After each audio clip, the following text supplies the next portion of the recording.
Buenas Hola. tardes a todos, a todas. Nuevamente nos encontramos en este espacio virtual del Instituto de Estudios Judiciales de la Suprema Corte de Justicia de la Provincia de Buenos Aires. Esta es la segunda clase sobre análisis y evaluación del discurso argumentativo a cargo de Martín Cervelli, a quien le agradecemos nuevamente por estar en este espacio del instituto y desde ya a las personas que están con nosotros conectándose para escucharlo a él. Así que vamos a lo directo. Martín, este espacio es tuyo. Así que muy Bueno, agradecidos, te damos el lugar.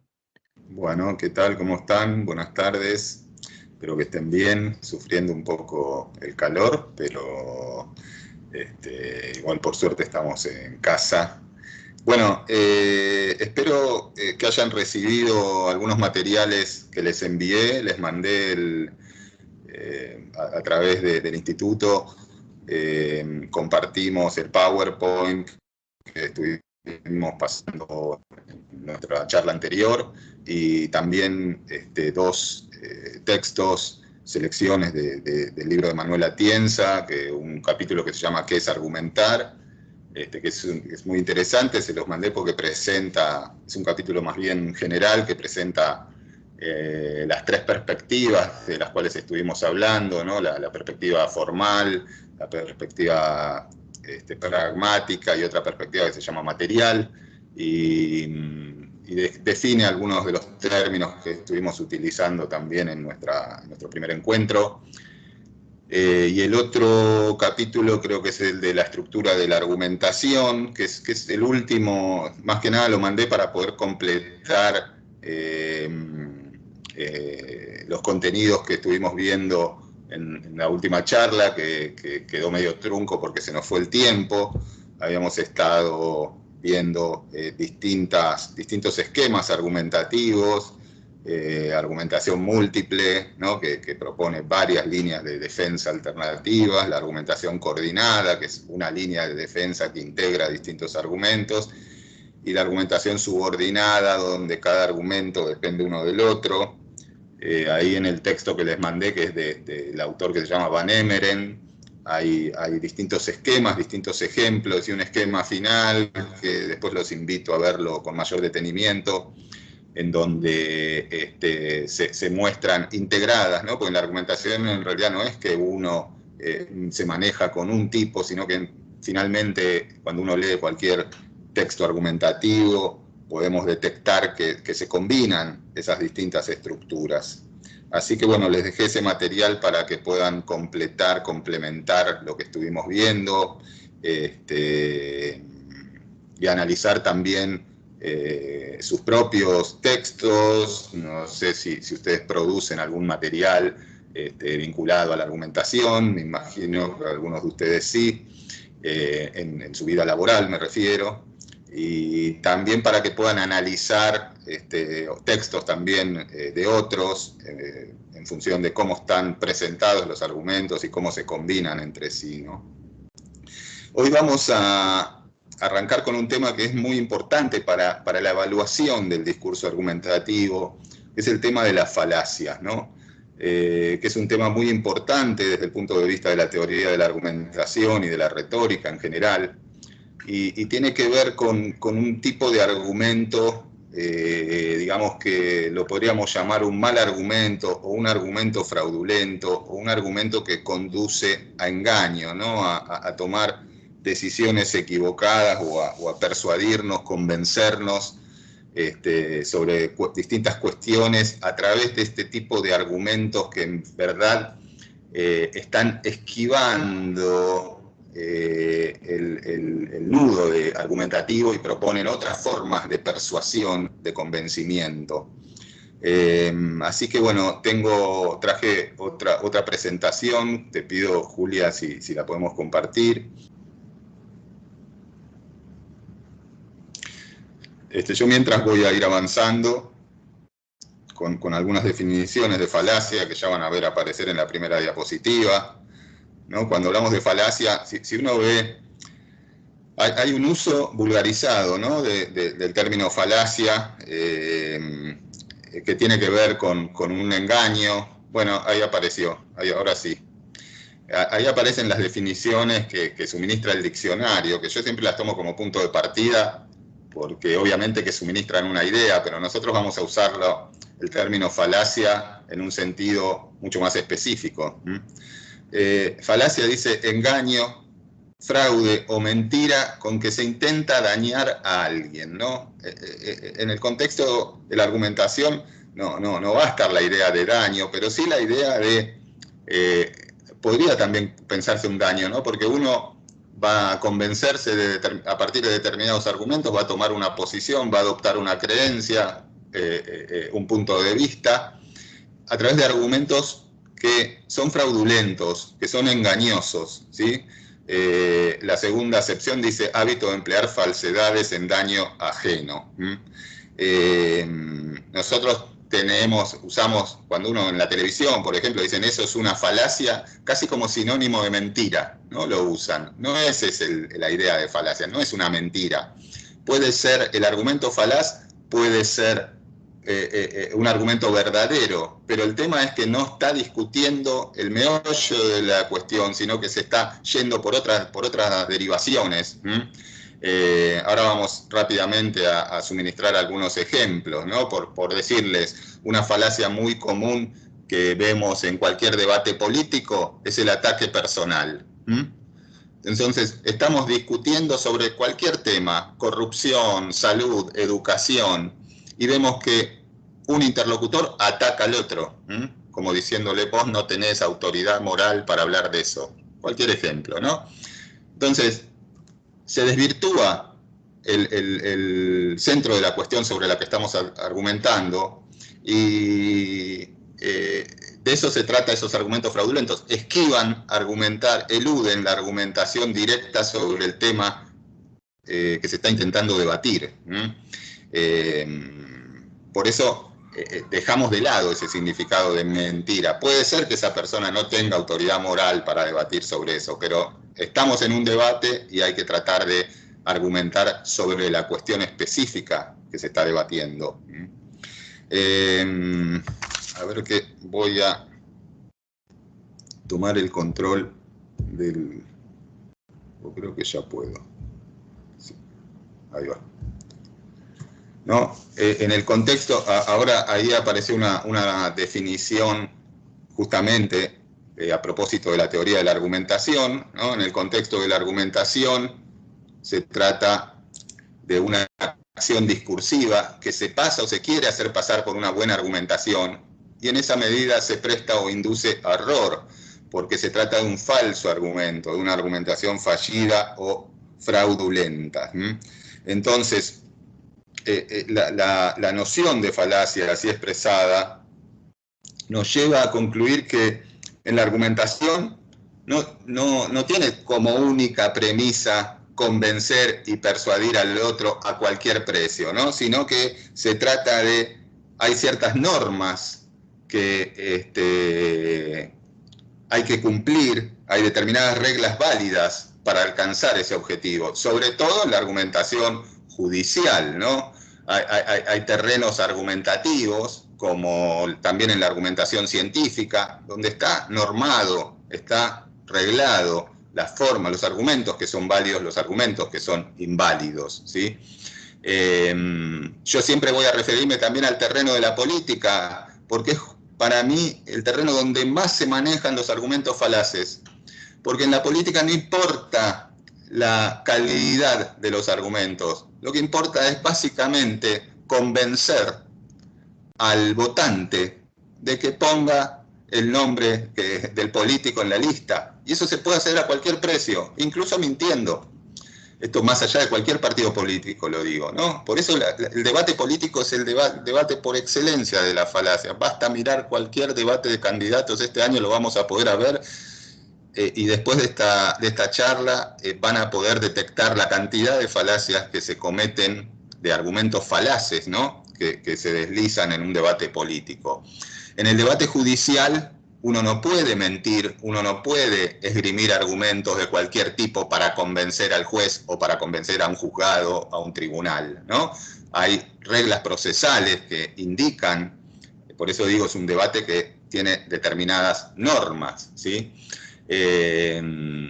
Por eso, cuando yo les doy esta definición de falacia, ¿no? Un falso argumento es frente a argumentos que son válidos respecto a que cumplen ciertas reglas básicas de comunicación vinculada a la argumentación.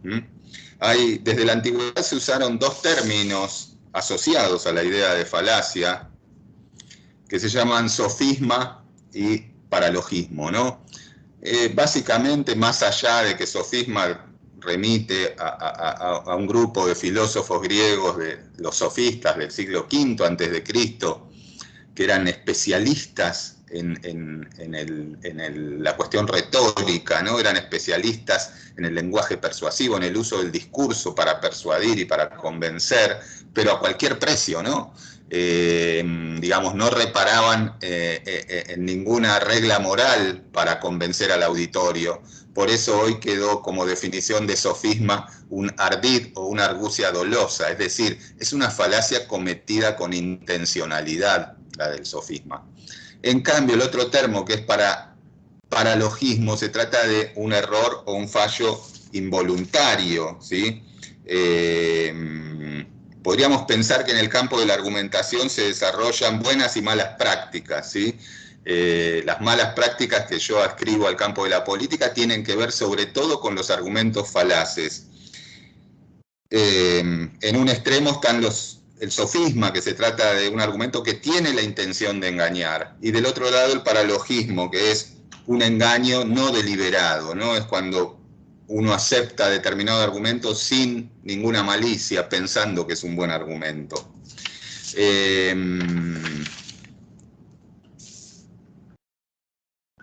Algunos ejemplos nos pueden servir para pensar algunas falacias, ahora los vamos a ir dando. No sé si ya han tenido alguna lectura vinculada al tema falacia. Por lo general, siempre el estudio de las falacias se llevó a cabo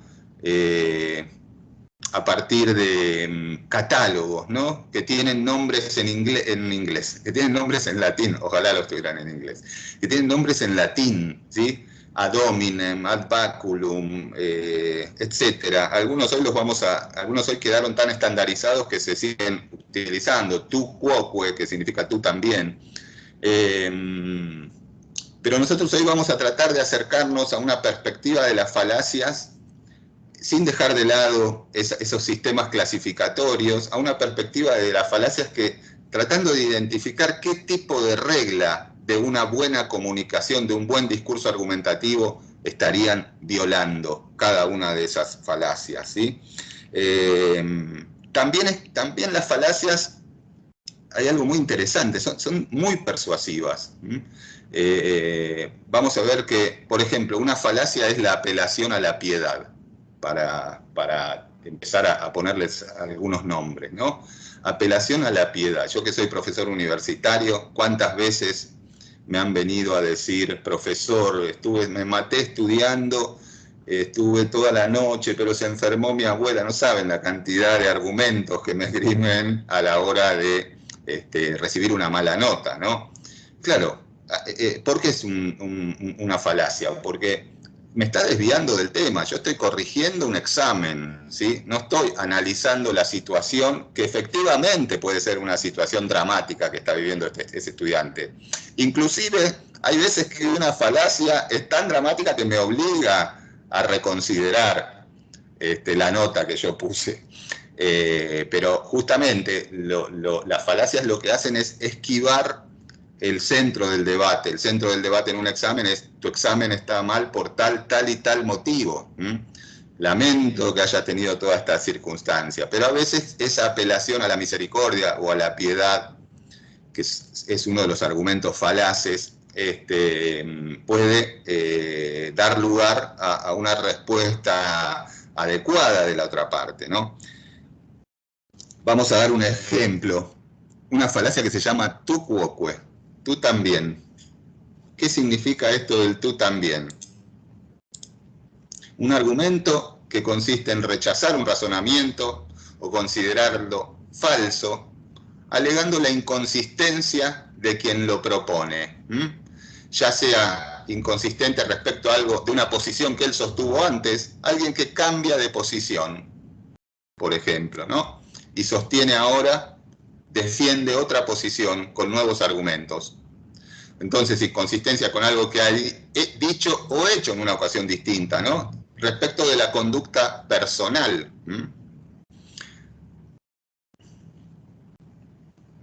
Uno podría efectivamente cambiar de posición y uno podría efectivamente pregonar algo que él mismo no hace y defenderlo con buenos argumentos. Yo siempre doy un ejemplo personal que tiene que ver con cuando se instaló todo el debate sobre la interrupción voluntaria del embarazo. Y yo siempre digo, yo estoy a favor de la ley de interrupción voluntaria del embarazo, pero estoy en contra del aborto. Estoy lejos de ser pro vida también.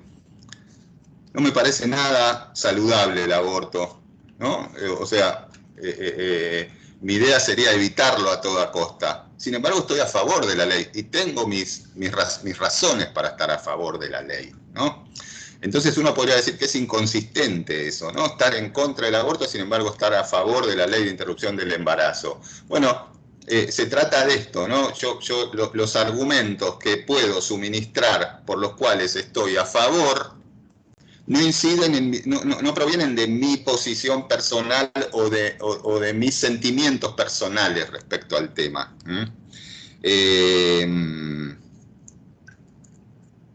Otros ejemplos sobre esta cuestión del tu quoque. Algo, por ejemplo, que se ve mucho en el campo de la política, ¿no? ¿Cómo ustedes pueden hablar de tal tema si cuando gobernaron hacían lo mismo? ¿Cómo pueden ustedes ahora hablar de corrupción si cuando gobernaban cada día descubríamos un nuevo caso de corrupción? ¿No? Y uno dice, es un buen argumento, ¿no? Uno dice, ¿cómo te vas ahora a poner en defensor a dar clases de corrupción si cuando ustedes fueron gobierno todos los días se descubrían casos de corrupción? Bueno, pero estaríamos también desviando el debate, ¿no? Ahí sería una inconsistencia con lo que uno ha hecho en una ocasión distinta. Ahora estamos en otra ocasión, estamos debatiendo sobre la corrupción, por ejemplo, las maneras de eliminar la corrupción. Si yo le digo, ustedes no pueden hablar, porque en su momento, cuando fueron gobierno, tuvieron actos de corrupción, estaría clausurando el debate. Entonces no permitiría eso el libre desarrollo argumentativo. Cuando veamos dónde se encuadrarían todos estos distintos ejemplos que estoy dando, del tu quoque, del tú también, veríamos que ya no nos interesa tanto el nombre, tú también, sino qué regla estaría violando, ¿no? ¿Qué regla de una buena resolución de una discusión argumentativa estaría violando? Y es la regla de libertad. Permitirle al otro dar los argumentos a favor o en contra. Cualquier argumento mediante el cual yo lo proscriba, no lo deje dar sus argumentos, usted no tiene autoridad moral, usted hizo tal cosa en el pasado, impide suministrar los argumentos. Entonces estaría violando una regla de libertad. Uno tendería a pensar que más allá de los actos individuales que uno hace, uno puede sostener una posición argumentativa. En mi caso, que tengo hijas adolescentes, bueno, ya casi han dejado de ser adolescentes, durante toda la adolescencia yo estaba preocupado por el tema del consumo de alcohol. Y por favor, todo el tiempo, explicándoles los motivos por los cuales no tenían que consumir alcohol o excederse en el consumo de alcohol. Y tal vez esto lo hacía en la mesa de mi casa, tomando una copa de vino. ¿Me explico? Pero eso no significa que yo no tenga argumentos sobre el desarrollo cerebral en la adolescencia, sobre la necesidad de tener autocontrol sobre la conducta, etc. O sea, mis argumentos son válidos. Si la otra persona me dice, ¿y vos qué me venís a hablar del consumo de alcohol si vos consumís alcohol?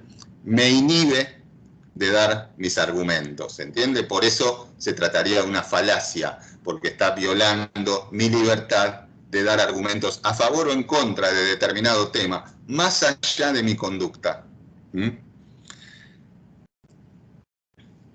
Pero también podríamos pensar en algunos usos que no... Muchos autores ahora dicen, bueno, pero las falacias dependen también del contexto en el que se están usando, ¿no? Porque hay momentos en que una falacia en realidad forma parte de la normativa. Estoy pensando, por ejemplo, dentro del caso jurídico, en el falso testimonio, ¿no? El falso testimonio es una pena que se impone, ¿no? La acción de jurar en falso, una amenaza de castigo coactivo para evitar conductas, ¿no? Fraudulentas, engañosas, no razonables. Es una amenaza de la ley. Entonces, nosotros veríamos que, vamos a ver que hay una falacia que se llama baculum, que traducida significa la falacia del garrote, ¿no? Que es una amenaza. Ustedes no pueden hacer esto porque si no les va a ocurrir tal cosa, ¿no? Los amenazo. Y uno, obviamente, bajo amenaza no puede libremente exponer los argumentos, pero en el caso del falso testimonio, la amenaza funciona como una garantía de verdad. Entonces, no siempre la amenaza es una falacia. Ahora, después vamos a ver otros ejemplos, ¿sí? Sí, obviamente yo podría decir una contradicción interna dentro de un discurso. Si estamos debatiendo un tema y ustedes manifiestan una posición y más adelante la cambian en un mismo debate, ¿no? Ahí sí hay una contradicción interna que yo tengo que marcar, ¿no? Pero pará, me estás diciendo esto y ahora me lo estás cambiando. O sea, no siempre la falacia es falaz de acuerdo al contexto. Por eso vamos a hablar de usos falaces también, ¿no? Otro ejemplo, hay una falacia que se llama argumentum ad ignorantiam, el argumento de la ignorancia. Se ilustra con un ejemplo que dice, por ejemplo,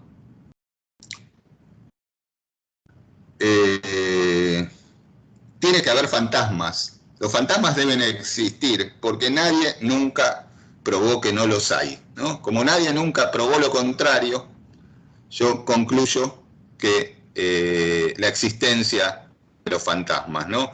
Nunca nadie probó que los ovnis no existen, por lo tanto los ovnis deben existir. ¿Por qué se llama argumentum ad ignorantiam? Porque parte de que, como no se sabe efectivamente, como nunca nadie lo probó, doy por cierto lo opuesto, ¿no? Y en este modo falaz de argumentar, ¿no? Nadie puede decir los fantasmas existen porque nunca nadie probó que no los hay. Pero fíjense que se parece bastante a la presunción de inocencia.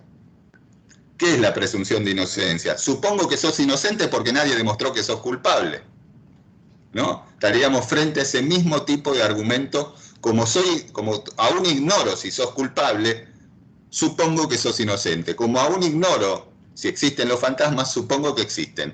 Si no existen, supongo que existen. Entonces, por eso siempre tenemos que ubicar las falacias en los contextos de uso, ¿no? Entonces, dos cuestiones. Primero, dejar de lado los catálogos y empezar a ver qué reglas de una buena discusión argumentativa están violando las falacias. Y, por otro lado, pensar también que puede haber usos no falaces.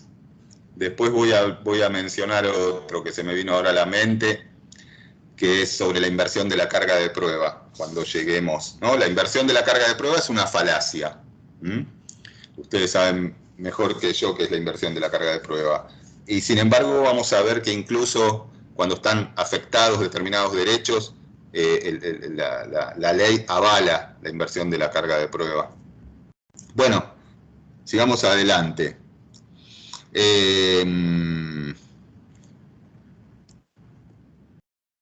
Nosotros entonces, para definir mejor en esta perspectiva que adoptamos, que es la perspectiva pragmadialéctica, las falacias se definirían desde esta perspectiva como violaciones a las reglas de una discusión crítica que falsean o impiden la resolución de una diferencia de opinión, ¿sí? Entonces, de este modo, las falacias se identifican en relación a un conjunto de reglas, no por sí mismas. Entonces vamos a ver ahora, en nuestro encuentro de hoy, cuáles son esas reglas y cuáles son las falacias que produce la violación de esas reglas.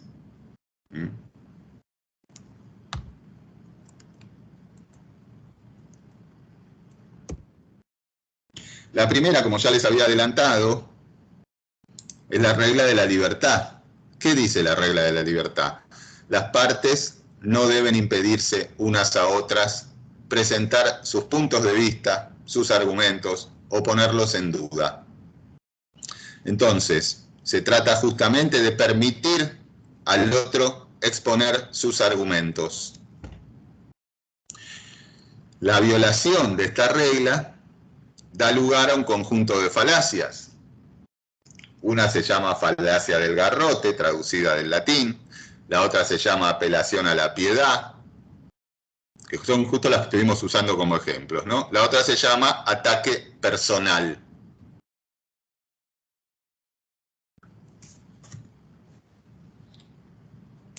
Se dan básicamente distintas formas de violación de esta regla, ¿no? Uno puede poner límites, por ejemplo, a los puntos de vista del otro, a partir de determinados dogmas, de determinados tabúes. Esa sería una forma de limitar la expresión del otro. Voy a pasar para ver un ejemplo.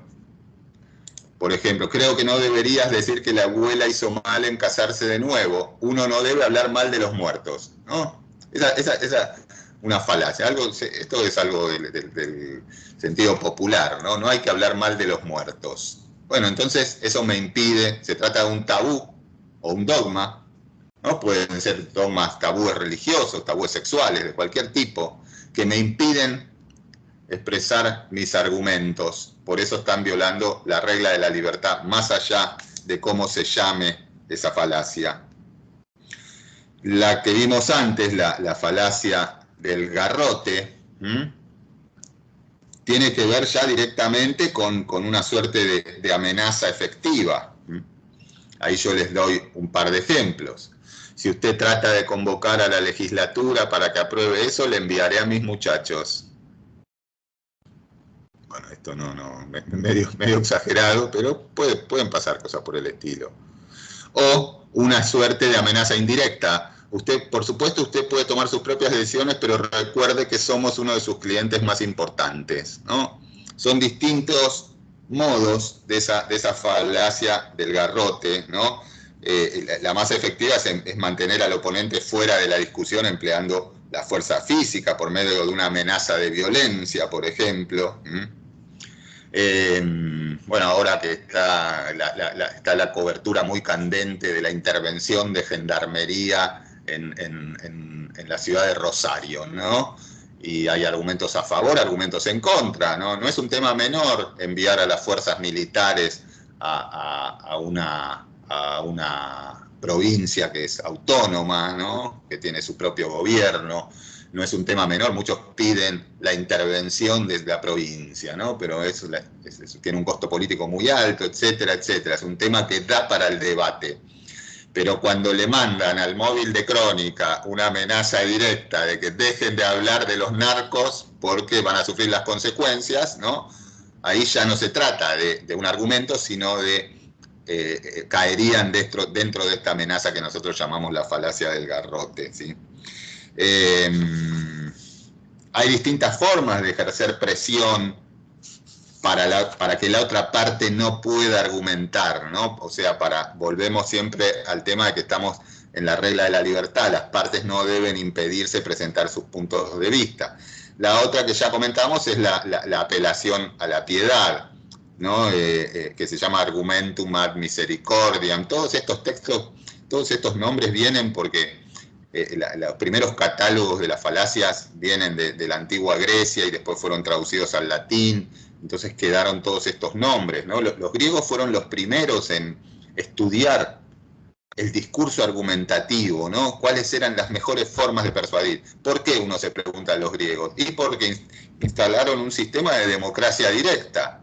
Entonces el debate público, el debate en el foro público era central para tomar decisiones políticas. Por lo tanto, ellos se especializaron en el discurso, tomaban clases de discurso argumentativo, clasificaban las mejores estrategias para lograr persuadir y convencer al otro. De ahí es que tengan todavía los catálogos de falacias. Si ustedes googlean falacias, van a empezar a aparecer todos nombres en latín, ¿no? Por eso nosotros le estamos tratando de dar un marco más general ¿no? Salirnos un poco del catálogo para pensar en esta normativa, una normativa que trata de llevar una diferencia de opinión a buen puerto, ¿no? De resolverla mediante reglas claras y mediante argumentos válidos. Otra manera de desacreditar a la otra parte es mediante un ataque personal. Esto se puede hacer de distintas maneras. Por ejemplo, plantear dudas acerca de su conocimiento, de su integridad, de su credibilidad. Entonces se le impide al otro participar en la discusión, convenciendo a la audiencia de que no tiene sentido escucharlo, ¿no? Se trata ya de un ataque personal. En este caso se llama argumentum ad hominem, porque el ataque va dirigido hacia la persona. Hay distintas maneras de atacar a la persona, ¿no? Puede ser, como decíamos, dudando de su prestigio o de su conocimiento, o puede ser también sugiriendo que la otra parte tiene motivos, tiene un interés personal en un asunto. A ver si tengo más adelante ejemplos, creo que sí. Ahí están, los argumentum ad hominem o ataque personal. Por ejemplo, dicen, me adormeció tanto leer su propuesta en la edición de la semana pasada que ni siquiera me tomaré el trabajo de contestar sus meditaciones. El hombre tiene una cabeza muy débil. Es un ejemplo que parece tonto, pero sin embargo, lo que se ve claramente es que lo desacredita de manera tal que evade la discusión argumentativa, ¿no? Desacreditar a la otra parte es una manera de evadir la discusión argumentativa. Otra es adscribirlo a un grupo y sugerir que tiene intereses respecto de ese grupo. Es lógico que va a estar en desacuerdo con que no se elimine la participación de los alumnos en el directorio del colegio, si es un alumno.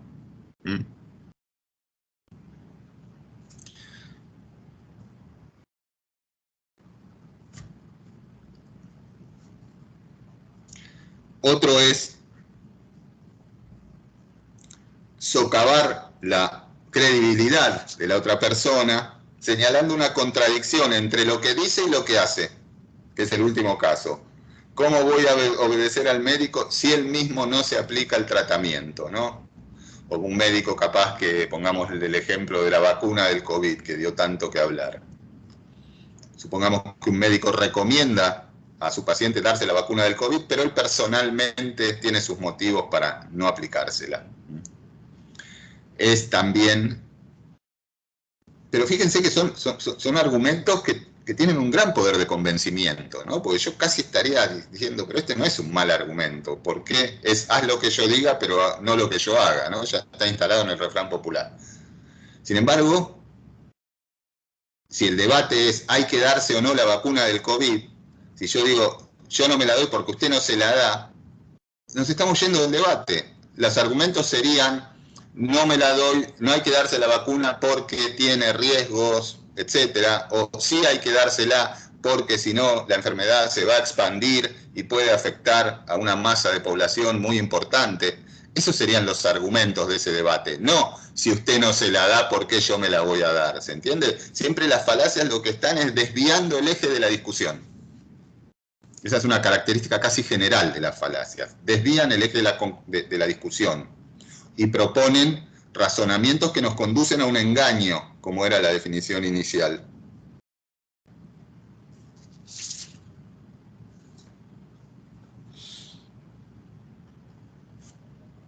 Vamos a pasar a la siguiente regla, a la regla 2, ¿no? La regla 1 era la de la libertad, la regla 2 era la de la carga de prueba. Una parte que presenta un punto de vista está obligada a defenderlo si la otra parte le solicita hacerlo. Bueno, esto no está pensado para estrictamente, ¿no? Para una discusión en un marco jurídico, donde ahí está claro quién tiene la carga de prueba, ¿no? La parte acusatoria. Uno no puede acusar a una persona y solicitarle, defiéndase, diga, usted muestre las pruebas de que no lo hizo. No, la parte acusatoria es la que tiene que llevar toda la parte probatoria. O sea, está bien delimitado. En una discusión que no se da en un marco judicial, en una discusión polémica, y yo diría que la carga de prueba la tiene el que con su punto de vista está rompiendo con el status quo, ¿no? Si yo digo la Tierra es plana, vieron que están los terraplanistas, nunca entendí bien qué son, pero en un momento salió toda la discusión de los terraplanistas, ¿no? Si yo digo la Tierra es plana, soy yo el que tiene la carga. La ciencia considera ya suficientemente aceptado y demostrado. No puedo decir, demuéstreme usted que la Tierra no es plana, que sería invertir la carga de prueba. Entonces, respecto de esta regla de la carga de prueba, surgen dos tipos de violaciones. Una es la inversión, ¿no? Que es lo que estamos diciendo. Demuéstreme usted que esto no es así. Y la otra es la evasión. Cuando alguien trata de evitar defender ese punto de vista, ¿no?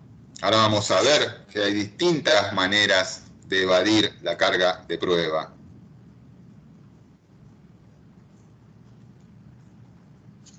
Una es mediante afirmaciones del tipo, es obvio que nadie en su sano juicio podría negar tal cosa, ¿no? Proferir ese tipo de afirmaciones tan absolutas que casi estoy desestimando, ¿no? Estoy evadiendo la necesidad de probar, no necesito probarlo porque es tan obvio. Nadie en su sano juicio puede negar, o yo digo, convengamos tal cosa, ¿no? Eso da un efecto similar, ¿no? a una garantía, ¿no? Del tipo, le puedo asegurar que esto es así. No tengo ninguna duda acerca de esto. Estoy absolutamente convencido. Ayer estaba, trato de no meterme en temas políticos, pero no puedo. Ayer salieron los fundamentos del fallo, ¿no? De la condena de la vicepresidenta Cristina Kirchner. Y aparecían este tipo de formulaciones. Estamos absolutamente convencidos, ¿no? Y son formas que están incluso asentadas en discursos jurídicos. Obviamente no alcanza con decir estamos absolutamente convencidos para condenar a una persona, obviamente que hay un sustento probatorio detrás, ¿no? Pero en los alegatos sí aparecen ese tipo de formulaciones, ¿no? Que son como absolutas. Este sería un caso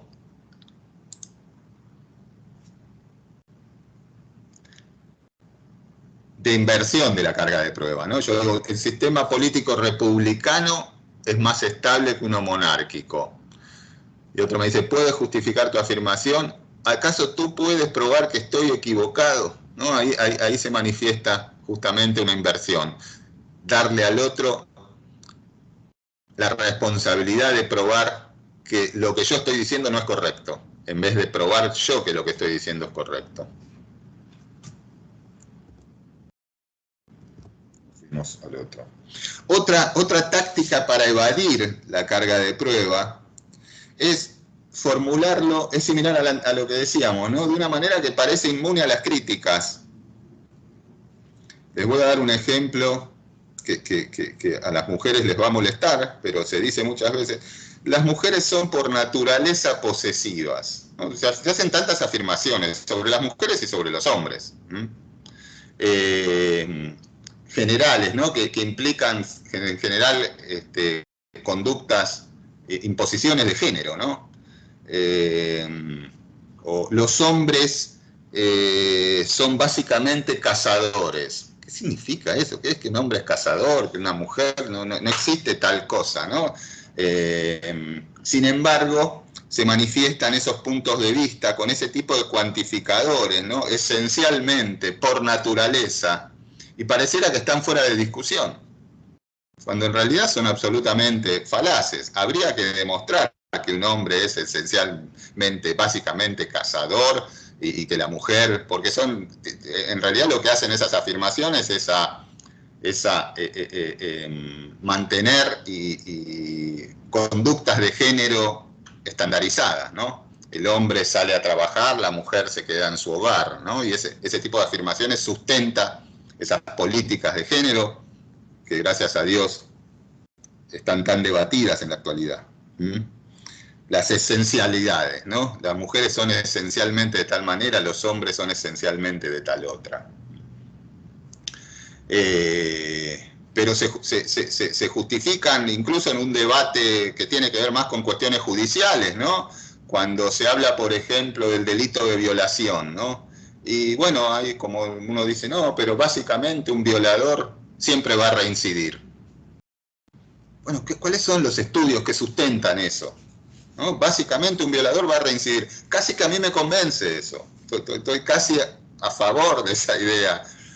¿Pero qué? No estoy dando los sustentos médicos, los sustentos clínicos, psiquiátricos que justifiquen eso. Simplemente estoy dando algo como una esencia, una naturaleza.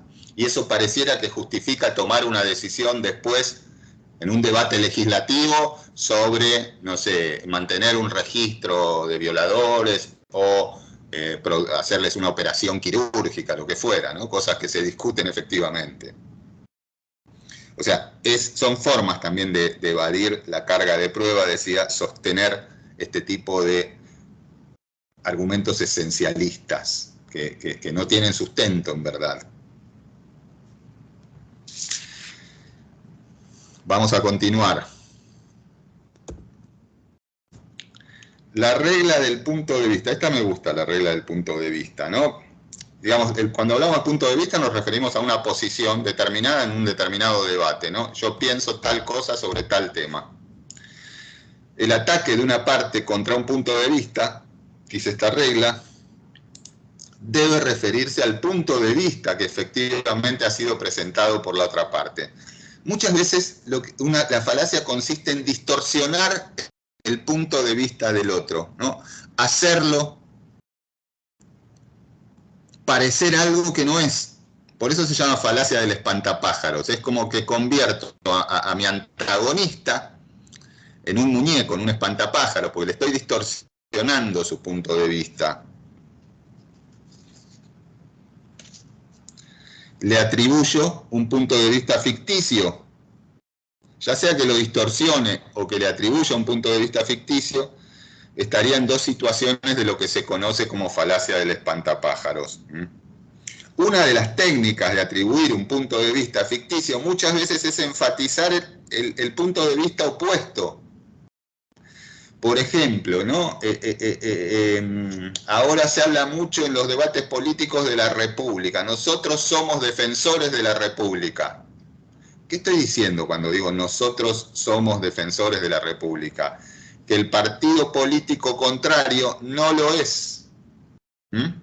Por eso le estoy de alguna manera elaborando a partir de una afirmación el punto de vista contrario.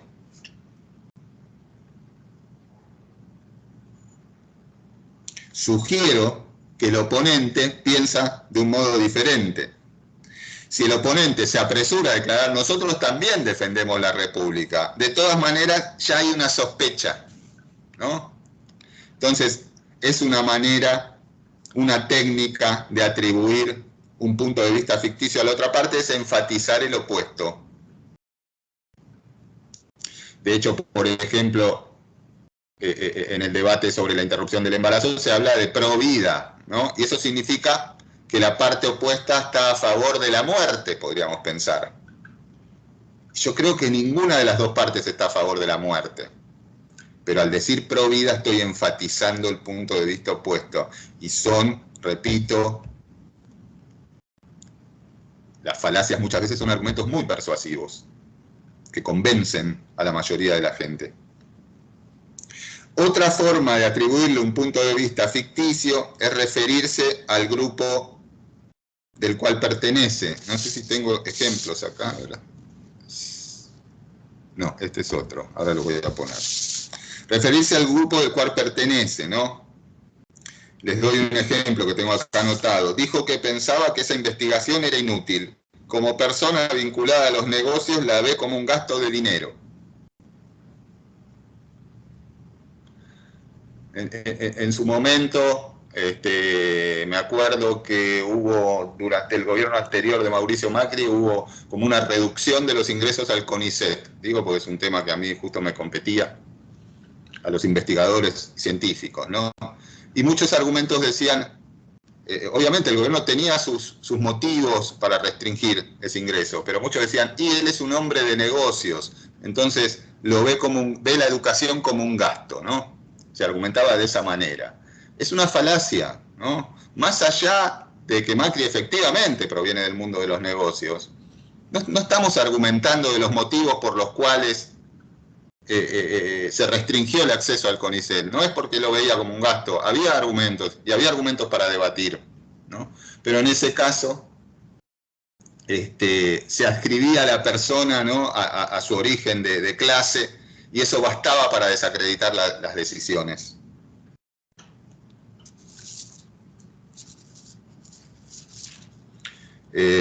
Yo acá tengo ejemplos más mundanos.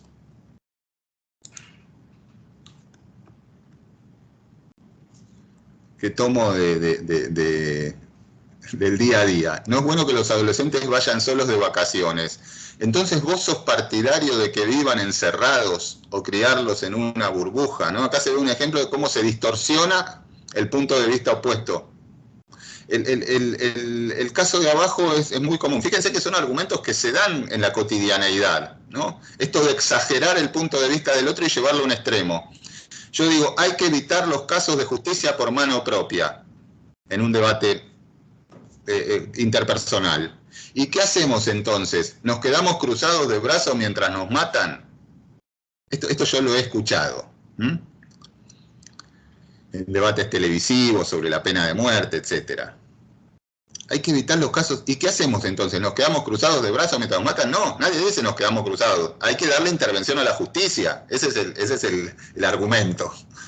No hay que hacer justicia por mano propia, para eso tenemos un poder judicial, si no nos convertimos en una selva. Pero la respuesta, fíjense, que me distorsiona el punto de vista, me hace quedar como un espantapájaro, sin embargo, pues no es mi punto de vista ese, quedarme de brazos cruzados mientras nos matan. Igual es muy efectiva, no deja de ser una respuesta muy efectiva, ¿no? Muy persuasiva. Estábamos con la regla del punto de vista, repito, para ubicarnos de nuevo, ¿no? El ataque de una parte en contra de un punto de vista debe referirse al punto de vista que efectivamente presenta la otra parte, ¿no? Y acá lo que vimos son maneras de distorsionar el punto de vista de la otra parte o atribuirle un punto de vista ficticio, como en este último caso, quedarse cruzado. No es el punto de vista original, quedarse cruzado mientras nos matan.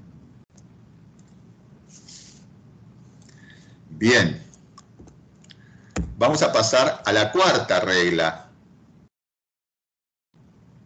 que es una regla de relevancia.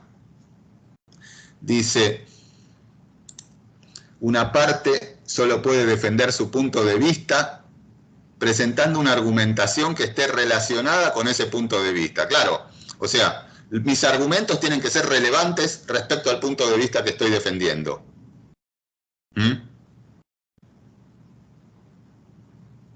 Acá hay tres tipos de falacia que se dan cuando se viola esto, ¿no? Básicamente tienen que consistir en argumentos. Hay una manera que dice no argumentar, que es la falacia patética. Ya vimos que en realidad la falacia patética no argumenta, simplemente trata de apelar a la piedad. Por eso se llama patético, ¿no? Patético nosotros, no en el sentido de alguien que es patético porque da pena o no sé cómo decirlo, sino de que apela a las emociones, en ese sentido. La apelación a las emociones siempre es una manera de un argumento no relevante. Por ejemplo, yo digo, está bien que hayan mandado al ejército a la provincia, a la ciudad de Rosario, porque están muriendo chicos inocentes. Es una falacia patética, aunque es terrible que estén muriendo chicos inocentes. Porque si estuvieran muriendo abuelos, también sería. Y si estuvieran muriendo hombres, mujeres, de cualquier edad, no importa, pero claro, apelo a las emociones, ¿no? Y fíjense cómo funciona, que efectivamente creo que el asesinato último de un chico de 11 años fue un gran desencadenante de las decisiones políticas. Fue una sumatoria, ¿no? Pero efectivamente, ¿no? A veces esos argumentos patéticos o que apelan a las emociones, por eso viene de patos, ¿no? Que tiene que ver con las pasiones, son muy convincentes. Y hablando de patos, hay, digamos, otros argumentos que tienen que ver ya no con el patos, con el universo de las pasiones, sino con el ethos, E-T-H-O-S, ¿no? Tiene que ver con el carácter, la experiencia de quien es del enunciador, ¿no? Yo creo en lo que se me dice por quién lo dice, porque para mí es una figura representativa y todo lo que dice yo lo acepto, porque ha constituido una personalidad, una manera de ser, de mucho prestigio, y yo doy por válido. Por eso estaríamos en la falacia ética del abuso de autoridad en ese caso. Por quién lo dice, lo doy por válido. No importa si es un buen o mal argumento. Lo está diciendo tal persona y si él lo dice, para mí es suficiente, es razón suficiente.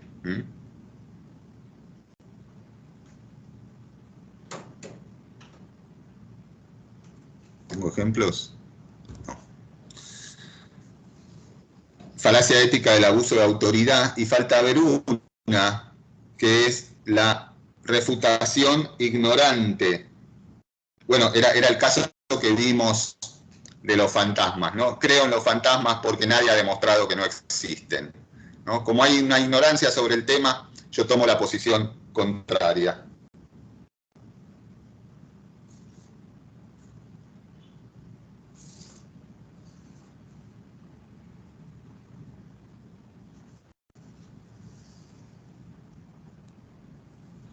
Hay otra forma también de argumentación irrelevante, ¿no? Estamos con la regla de relevancia, de defender un punto de vista presentando argumentos que tengan que ver con ese punto de vista. Hay otra falacia que es una argumentación irrelevante.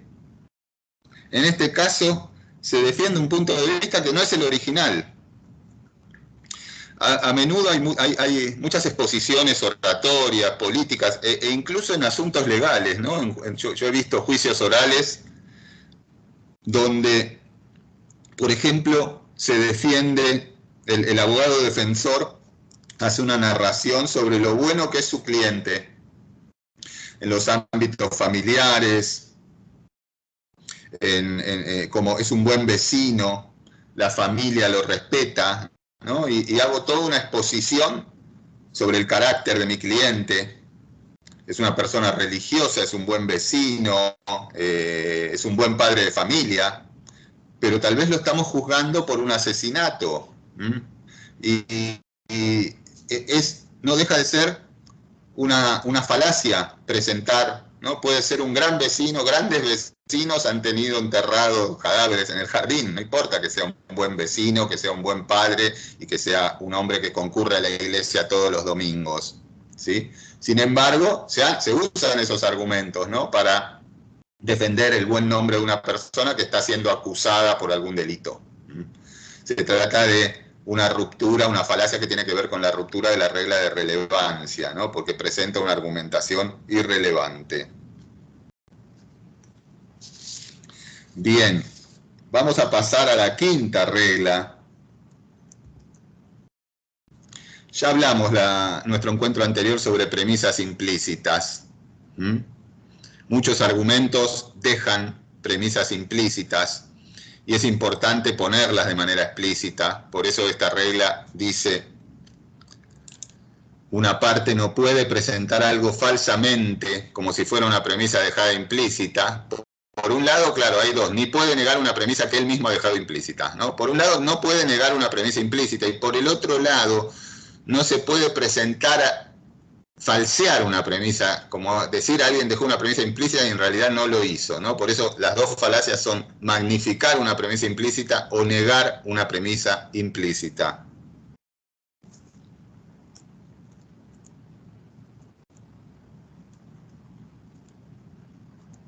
las violaciones de esta regla, de la regla 5, se relacionan con el hecho de que incluso en el lenguaje cotidiano muchas cosas se dejan implicadas, ¿no? O se expresan solo de manera indirecta. Y entonces uno no puede tratar de sacar ventajas de ese lenguaje implícito al punto de magnificarlo, ¿no? O sea, esto pasa cuando el antagonista ataca al protagonista reconstruyendo una premisa implícita que no es tal. Es como una exageración. Hay un ejemplo muy tonto que yo tomé del libro de Van Emeren, que les dejé, ¿no?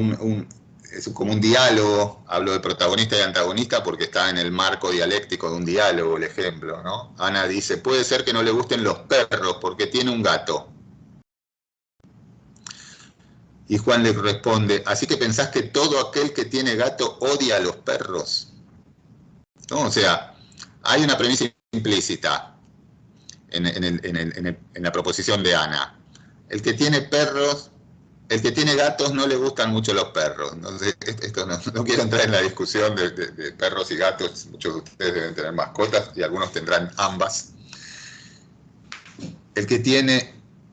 Dice, puede ser que no le gusten los perros. Hay una premisa implícita, decía, ¿no? El que tiene gatos no le gustan mucho los perros. Pero Juan la magnifica. Dice, vos pensás que el que tiene gato odia a los perros, ¿no? Esto de magnificar la premisa implícita se trata de una falacia.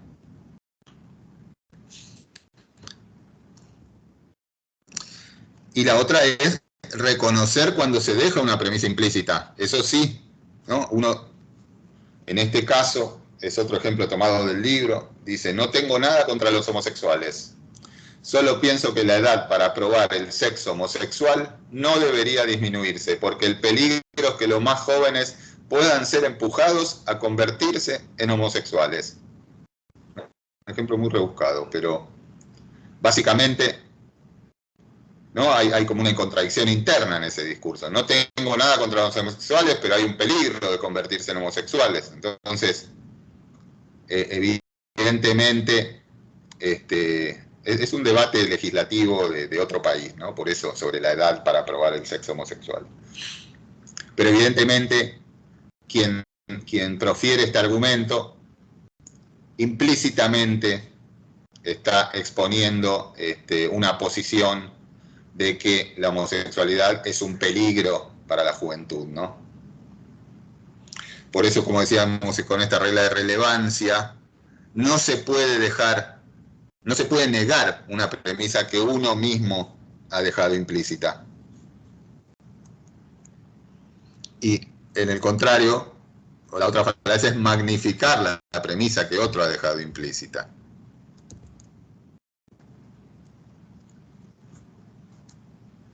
Esta regla 6 es la regla del punto de partida, ¿no? Siempre que estamos en una discusión polémica, partimos de un consenso, ¿no? Si no hay una serie de cuestiones básicas, de acuerdos básicos, a partir de los cuales vamos a desarrollar la discusión es imposible. O sea, hay un consenso.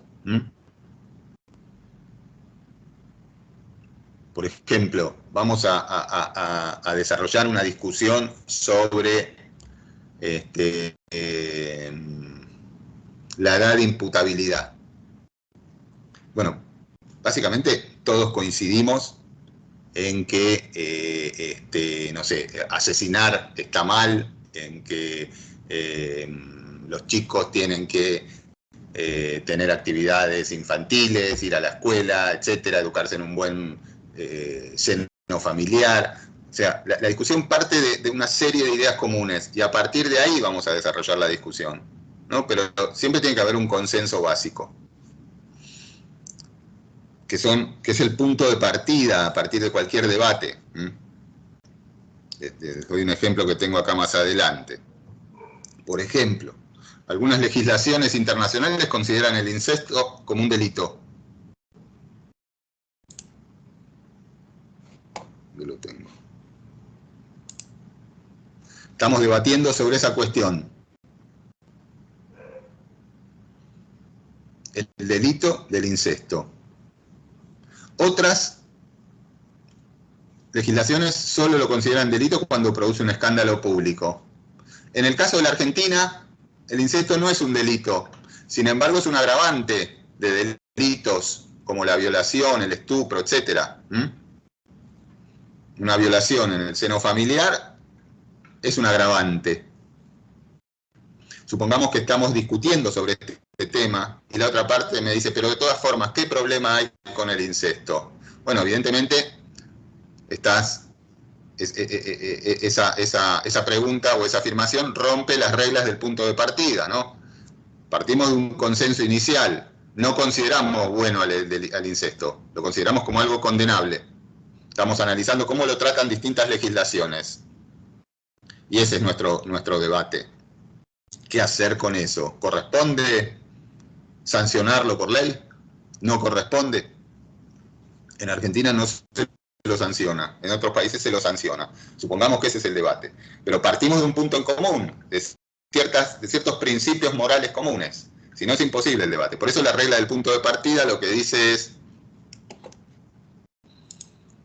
que ninguna parte puede presentar falsamente una premisa, ni puede negar una premisa que representa un punto de vista aceptado, ¿no? Partimos de la aceptación en este caso. Entonces no lo podemos negar en el medio de la discusión.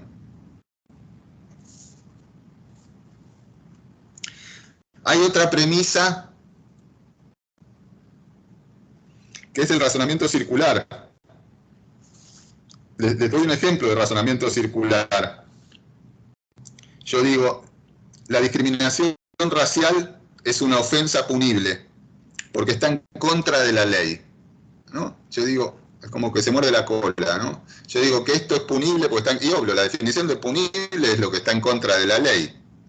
La falacia está en que una ofensa punible implica, es un argumento que vuelve sobre sí mismo, vuelve sobre el punto de vista, no hay argumento en realidad.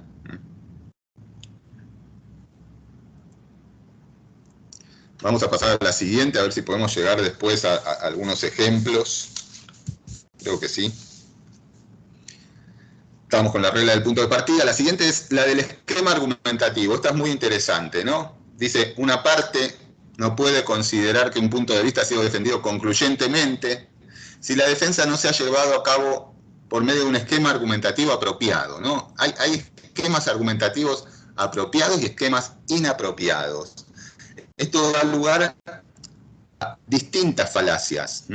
La falacia populista, que es la de concluir que algo es cierto o que un punto de vista es aceptable porque muchos lo sostienen. ¿Sí? Porque muchas personas piensan eso, yo tengo que sostener esto. La comida de McDonald's tiene que ser buena porque muchos la consumen. Sin embargo, no es tan así, ¿no? Todos sabemos que no es así. Gran Hermano tiene que ser un buen programa, porque es el que tiene más rating, y no es tan así. Me permito ponerlo en duda.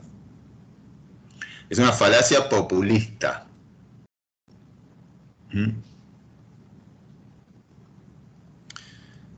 La segunda es la de la generalización apresurada, ¿no? A partir de un conjunto, de pocas evidencias, yo tomo una conclusión general. O sea, estoy aceptando un punto de vista como válido a partir de un número de evidencias bajo. Por eso se llama de la generalización apresurada.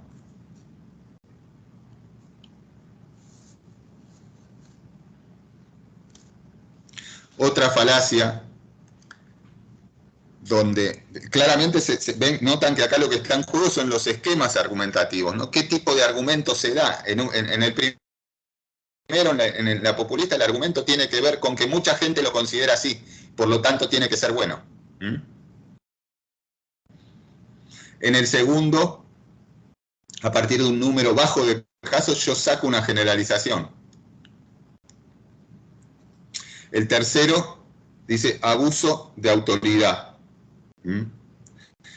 O sea, presento como aceptable un punto de vista porque cierta persona o fuente escrita que se presenta de manera inadecuada como una autoridad en la materia, lo da por cierto. Y yo lo tomo por cierto porque considero que esa persona erróneamente tiene la autoridad en la materia que en verdad no la tiene.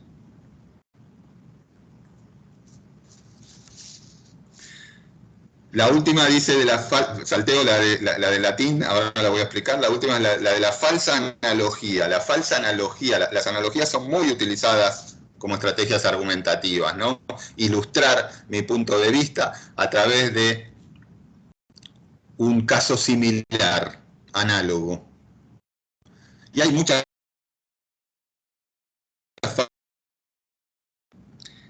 La economía de un país es como la de una casa. No podemos gastar lo que no se gana. O sea, establezco una analogía, ¿no? Entre, por ejemplo, estamos discutiendo sobre el déficit fiscal. Yo digo, esto es como una casa. Uno no puede gastar los ingresos que no tiene. Y está mal, porque un país no es como una casa. Yo no puedo recurrir al BID para solicitar un préstamo. Ni puedo financiarme con un crédito chino, ni nada por el estilo. Un país tiene instancias de crédito, puede funcionar con déficit fiscal toda su vida a través de instancias de crédito. Y mi casa no puede funcionar así, porque me la van a terminar rematando. Entonces, son analogías que tal vez inducen a aceptar determinadas posiciones, pero que no son válidas. No son analogías que nos sirvan, aunque pueden resultar muy persuasivas. Lo que dice en latín post hoc ergo propter hoc significa después de esto, por lo tanto, debido a esto. Repito, esto sucedió después de esto, por lo tanto yo le establezco una relación de causalidad. Cuando en realidad lo único que hay es una relación de sucesión. Por ejemplo, yo digo, desde que me hice socio de Huracán, el equipo empezó a ganar. En realidad yo me hice socio y después el equipo empezó a ganar. Pero yo le atribuyo una relación de causalidad. Es un poco la argumentación de los cabuleros, ¿no? Los que mantienen muchas cábalas. Justo el tema de las cábalas cuando salió campeón mundial Argentina, ¿no? Vi el partido con mi papá y mi mamá y Argentina ganó. Por lo tanto, Argentina ganó porque yo vi el partido con mi papá y mi mamá. Y a partir de ahora voy a ver todos los partidos de la selección con mi papá y mi mamá, ¿no? Ese sería un poco esa falacia, ¿no? A otorgarle una relación causal a algo que solamente tiene una relación de sucesión.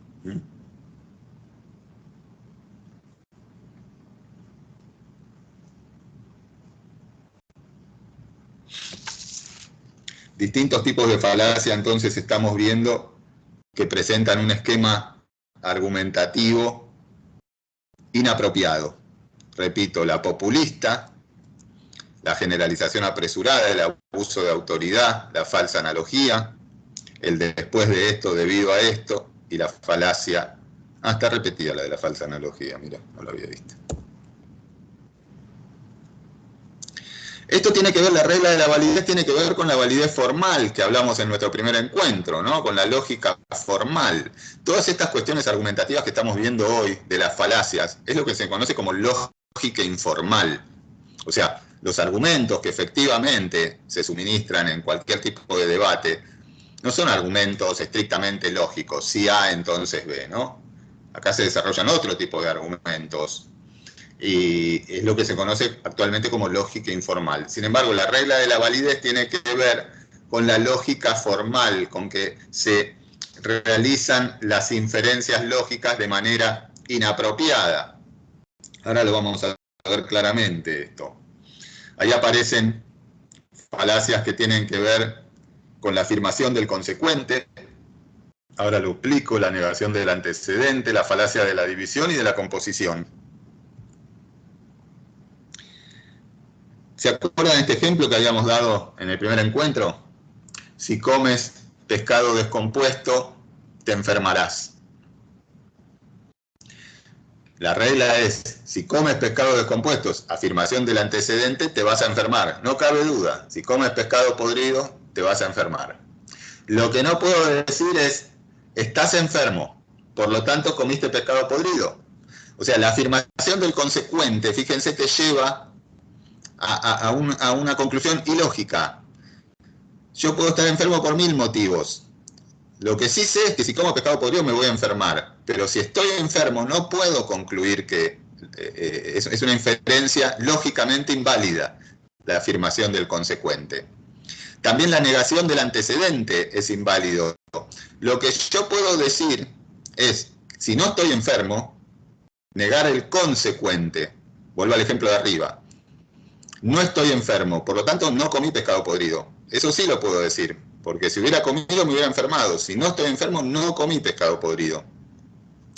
Lo que no puedo es negar el antecedente, que es, no comí pescado podrido, por lo tanto no estoy enfermo. No, me puedo enfermar por otros motivos. Bueno, el modus ponens y el modus tollens que vimos la otra vez, que son las reglas de inferencia de la lógica, dicen que lo que corresponde es afirmar. Si se afirma el antecedente, se verifica el consecuente. Si se niega el consecuente, se niega el antecedente. Lo contrario es falaz, la afirmación del consecuente y la negación del antecedente, como se ven en estos ejemplos. Y esto tiene que ver con la falacia de la, dijimos también, la falacia de la división y de la composición, ¿no? Esta es la de la división. Perdón, la de la composición es la primera.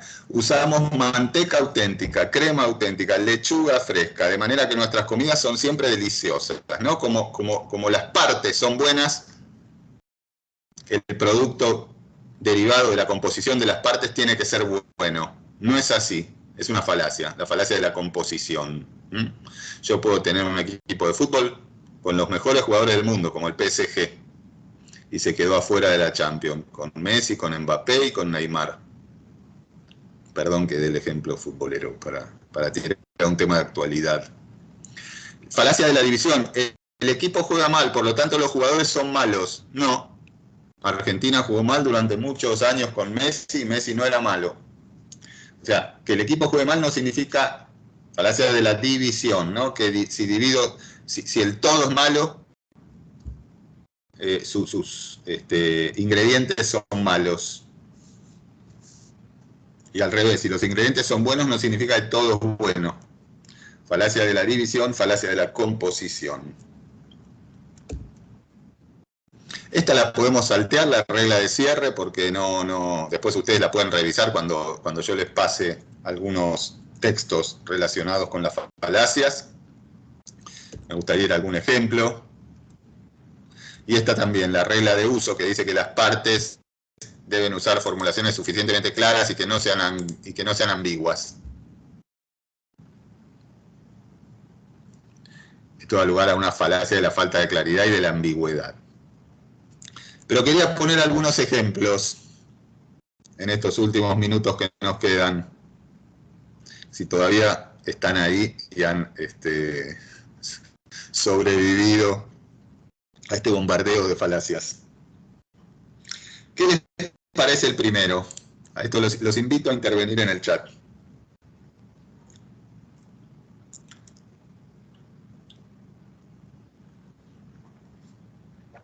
¿Qué problema? No importa los nombres, ¿no? ¿Qué problema tiene este argumento?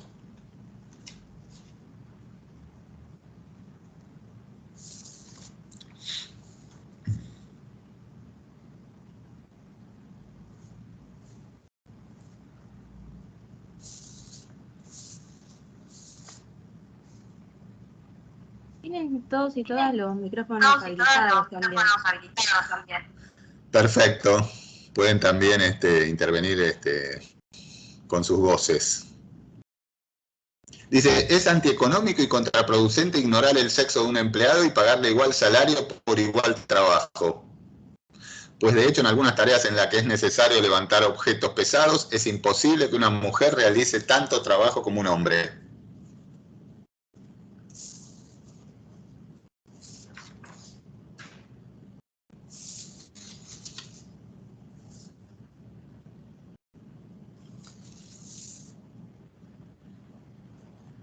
¿Están de acuerdo?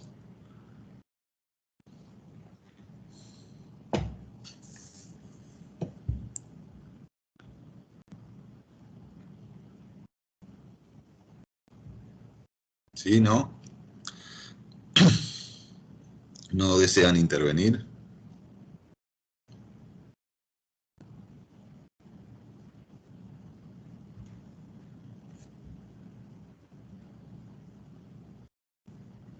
Digo, la conclusión es,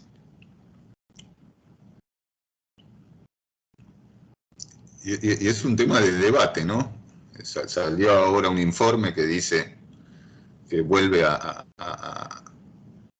constatar que por iguales empleos las mujeres reciben menor salario que los hombres. ¿Están ahí? ¿Hay gente? ¿Quedó alguien? ¿Hay participantes? ¿No? Sí, sí. Estamos aquí. Sí, sí. ¿Están de acuerdo? Sergio, tú que contestaste. ¿Hay que considerar el sexo de una persona a la hora de fijar un salario? No, indudablemente no. Y bueno, y el argumento que da de levantar objetos pesados. Digamos, analicémoslo. Uno diría, bueno, se trata de un solo caso. Sin embargo, los trabajos son de todo tipo. O sea, en trabajos pesados, uno podría decir, sí, es más conveniente tener un hombre que una mujer. No porque las mujeres no puedan cargar peso, sino porque culturalmente el hombre desarrolla actividades, que esto va tendiendo a equipararse, que tienen que ver con la fuerza física, y a las mujeres siempre se las discrimina de esas actividades. Por ejemplo, no hacen fútbol, no hacen boxeo, etcétera, ¿no? Ahora eso está cambiando. Está habiendo torneos de fútbol femenino, de básquet femenino, boxeo femenino. Entonces va a llegar un momento en que las mujeres van a tener la misma fuerza que los hombres, en un plan de igualdad. Actualmente no, pero el tema es concluir a partir de un solo caso, ¿no? Digamos, yo estaría tentado de decir que esto tiene que ver con lo que diríamos del esquema argumentativo, rompe con el esquema argumentativo. A partir de un solo caso, doy por supuesto que es para todos los trabajos, ¿no? Era ponerle que lo podríamos encuadrar dentro de lo que dijimos de la generalización apresurada. Digo, tratar de identificar cuál es el problema del argumento, ¿no? Porque, aunque no lo crean, este argumento se esgrime. No es justificativo. No así, pero diciendo, claro, las mujeres no pueden hacer las mismas tareas que los hombres. Y no, y hay hombres que tampoco están capacitados para hacer las mismas tareas que las mujeres. No pasa por ahí el punto, ¿no? El tema es que estoy tomando una decisión general a partir de un solo caso particular. Entonces, el esquema de razonamiento es erróneo, ¿no? Por eso yo decía, no tanto pensar los nombres, quiero volver para atrás, sino pensar la regla, ¿no? Una regla dice, regla del esquema argumentativo. Es decir, se está llevando una conclusión mediante un esquema inapropiado. A partir de un solo caso, yo digo, yo concluyo en una generalidad. El siguiente, a ver, dice, el Journal of the American Medical Association, en su número del 26 de noviembre, informa que los quiroprácticos han fracasado en sus intentos por demostrar que sus conceptos tienen una base científica. Por lo tanto, los conceptos de los quiroprácticos no tienen ninguna base científica. Bueno, este justo no lo vimos bien, pero tiene que ver con la regla de cierre. Que si alguien fracasa en defender su punto de vista, no significa que el punto de vista opuesto sea el correcto. En mi caso personal, una vez fui a un quiropráctico, yo tenía una hernia de disco, y me hizo bastante mal. Los quiroprácticos te acomodan los huesos, es como algo, no es algo muy científico. No sé si alguien experimentó con un quiropráctico. Pero acá lo que está en juego tiene que ver con la regla de cierre, que justo la pasamos por alto, que dice una defensa fallida de un punto de vista, bueno, una de esas, ¿no? Falacia de la conclusión de que un punto de vista es verdadero porque el opuesto no fue defendido exitosamente. El argumento más ignorante, en el que decíamos, los fantasmas deben existir porque nadie demostró correctamente que los fantasmas no existen. Vamos al de abajo, este me gusta. Patrón, creo que mi trabajo merece mejor pago. Tengo mujer e hijos. Mi mujer ha estado muy enferma últimamente. Y con las cuentas del médico y la ropa que hay que comprarles a los chicos, no sé cómo nos vamos a arreglar con lo que estoy ganando ahora. ¿Qué tipo de falacia les parece? ¿No? Son los argumentos que da para exigir un mejor pago, tienen que ver con la enfermedad de la mujer, las cuentas del médico, la ropa de los chicos. ¿Se les ocurre algo? Es como el Que ejemplo tenga del que- examen. Exacto, alumno y con el el ejemplo del examen. examen. Exacto, ¿no? Lo que llamamos una apelación a la piedad, ¿no? Con la piedad. O sea, si yo estoy pidiendo, si yo estoy diciendo que mi trabajo merece mejor pago, los argumentos tienen que ver con que las responsabilidades laborales, la eficiencia con que me desempeño, tienen que ver con mi trabajo, no con la enfermedad de mi mujer. La enfermedad de mi mujer es una suerte de apelación a la piedad, ¿no? Entonces le impido al otro una buena discusión argumentativa, que sería, mire, su trabajo, la paga es acorde a su responsabilidad. Pero esa discusión queda elidida porque me presenta argumentos que llevan a mí, me comprometen emocionalmente, ¿no? Entonces se trata de eso, ¿no? De un compromiso emocional que me impide una buena discusión argumentativa. Ya estamos terminando, ¿eh?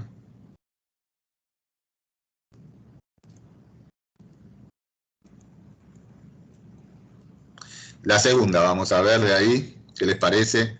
Señor director, estoy seguro de que esta pequeña calavereada de mi hijo no tiene verdadero valor informativo.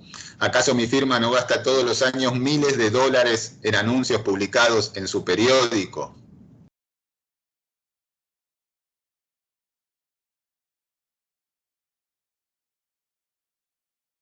Esta es una suerte de amenaza indirecta, ¿no?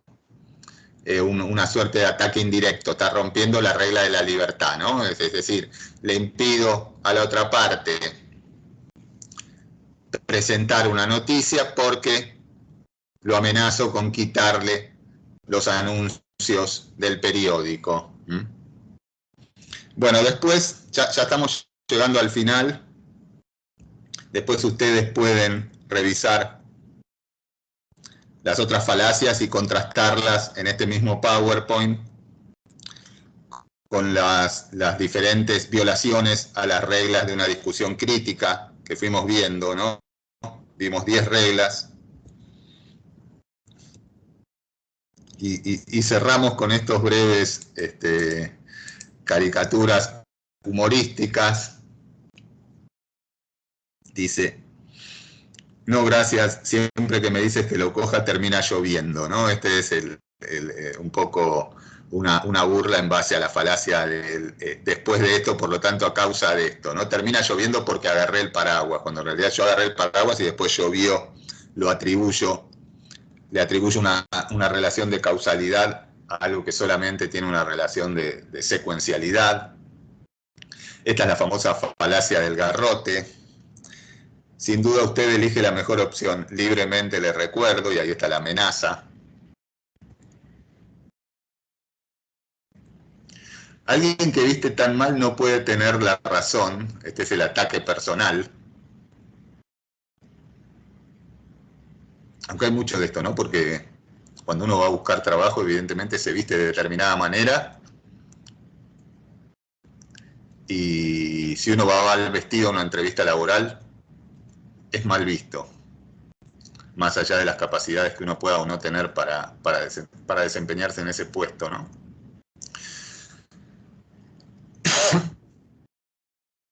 Como no puedes probar lo contrario, es verdad, dice, ¿no? El argumentum ad ignorantiam. Está diciendo que el sol es hueco. Todo el mundo sabe que es plana, ¿no? Este es el ejemplo que vimos de los terraplanistas, ¿no? Alguien que, la forma en que realiza la afirmación con carácter esencialista es como lo que llamábamos la evasión de la carga de prueba. Todo el mundo lo sabe. por lo tanto no es necesario que yo suministre las pruebas. Y este es un abuso de autoridad. Como Nobel de Literatura, recomiendo el vino tinto para combatir la caspa, ¿no? El hecho de ser Nobel de Literatura no le da el prestigio como para opinar sobre eso. Pero bueno, acá hay una generalización apresurada. Justo decíamos, ¿no? El caso que vimos de que la mujer no puede realizar la tarea de llevar peso, ¿no? Nos encontramos ante una plaga de ovejas negras por una mera aparición. Pero bueno, más allá de estos ejemplos cómicos, la idea es, la propuesta también de esta segunda clase, es tratar de identificar, cuando estamos leyendo cualquier texto argumentativo, sobre todo vinculados a la profesión que ustedes ejercen, tratar de identificar cuando los argumentos que se están empleando son argumentos inválidos, ¿sí? Son argumentos falaces, que no están yendo al punto de la discusión, sino que están evadiendo la discusión o tratando de persuadir y convencer al jurado, al auditorio, por argumentos fraudulentos que pueden llevar a una resolución equivocada del conflicto, ¿no? Es muy importante poder detectar las falacias cuando estamos evaluando la calidad de un discurso argumentativo y poder señalarlas y contrarrestarlas, identificándolas, ¿sí? Por eso, más allá de que no hemos trabajado con ejemplos estrictamente judiciales, creo que el panorama de todos modos sirve para que ustedes puedan reflexionar en sus propios campos profesionales, en sus propias áreas de trabajo, cuando están frente a distintas estrategias argumentativas que están empleando estos métodos engañosos, ¿no? De eso se trata un poco este encuentro, por eso le habíamos puesto al curso análisis y evaluación del discurso argumentativo. En nuestro primer encuentro básicamente trabajamos con el análisis, herramientas para identificar los puntos de vista, herramientas para identificar distintas estructuras de la argumentación, indicadores de argumentación, de puntos de vista.